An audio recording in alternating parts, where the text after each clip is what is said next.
नमस्कार दोस्तों, स्वागत है आपका ज्ञान गंगा एजुकेशन पीवी पर।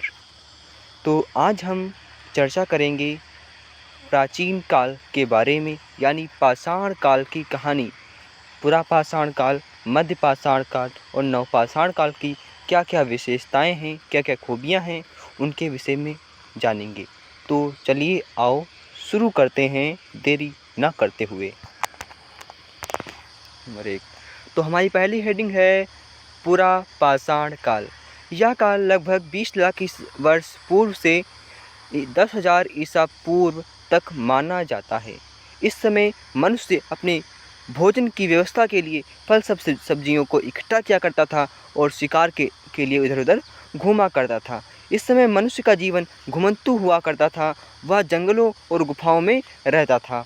खुरदरे पत्थर, इस समय मनुष्य औजार के रूप में खुरदरे पत्थरों का प्रयोग करता था और इसी समय आग की खोज हुई और इसके जो अभिलेख है वो भीमा बेटका गुफा चित्रकला में मिलता है।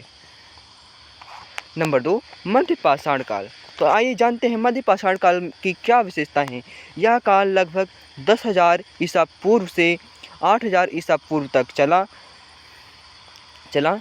इस समय जलवायु में बदलाव हुआ। बर्फ़ का पिघलना इस समय की विशेषता है। इस समय पत्थरों के छोटे छोटे औजार आ गए थे जिन्हें माइक्रोलिथ्स कहा गया। इस समय मनुष्य ने अपने जानवर को पालतू के रूप में सर्वप्रथम जिस जानवर को पालतू बनाया, वह जानवर मनुष्यों के लिए कुत्ता था। खेती और पशुपालन की शुरुआत हुई, अर्थात इसी काल में मनुष्य ने खेती की शुरुआत की और उसने पशुपालन भी शुरू कर दिया था। और इस समय मनुष्य नदियों के किनारे धीरे धीरे बसना शुरू हो चुका था। नंबर 3, नवपाषाण काल। यह काल लगभग 8,000 ईसा पूर्व से 2,000 ईसा पूर्व तक चला।